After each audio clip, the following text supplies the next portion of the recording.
आज जिस कहानी की हम बात करने वाले हैं वो एक ऐसी पहेली है जो सालों से अनसुलझी है। ये कहानी एक ऐसी लड़की की है जो लौटकर तो आई पर असल में कभी वापस नहीं आ पाई। जानते हैं इस कहानी का सबसे चौंकाने वाला पहलू क्या है? यही कि इस लड़की की वापसी उसके गायब होने से भी कहीं ज्यादा खौफनाक साबित हुई। तो चलिए इस कहानी को बिल्कुल शुरुआत से समझते हैं। उस रात से जब तक सब कुछ बिल्कुल नॉर्मल था। रिया दिल्ली में काम करने वाली एक आम सी लड़की। हर रोज की तरह उस शाम भी वो अपने ऑफिस से घर के लिए निकली थी। सब कुछ बिल्कुल वैसा ही था जैसा हर रोज होता है। ये वो आखिरी शब्द थे जो उसने अपनी मां से फोन पर कहे थे। बस एक छोटा सा वादा जो एक भयानक मिस्ट्री की शुरुआत बनने वाला था।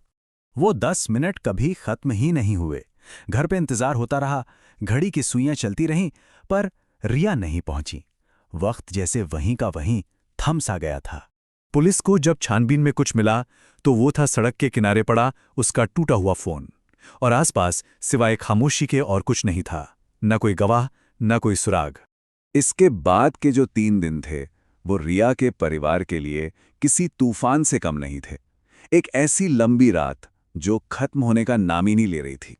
पहला दिन पुलिस की हर मुमकिन कोशिश में बीत गया।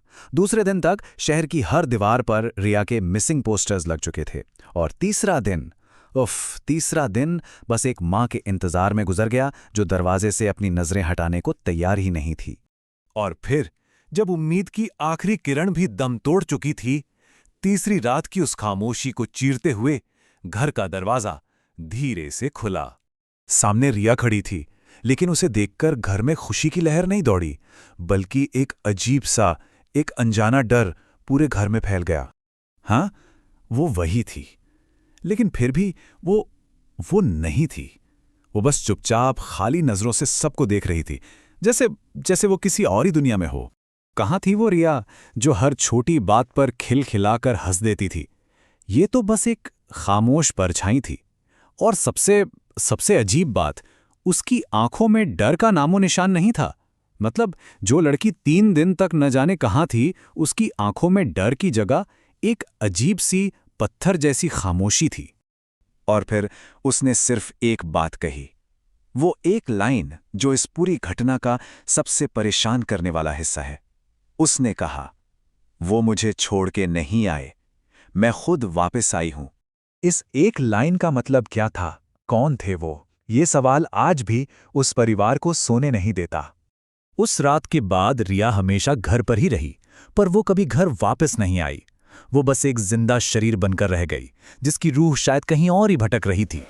पर एक सवाल जो पुलिस को भी अंदर ही अंदर खाए जा रहा था, वो ये था कि अगर उसे कोई छोड़कर नहीं गया तो वो अकेले उस हालत में घर तक पहुंची तो पहुंची कैसे?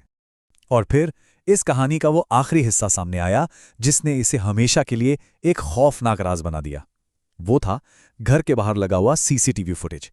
जब पुलिस ने उसे चेक किया तो जो दिखा उस पर यकीन करना नामुमकिन था। फुटेज में रिया कभी घर के दरवाजे से अंदर आती हुई दिखी ही नहीं।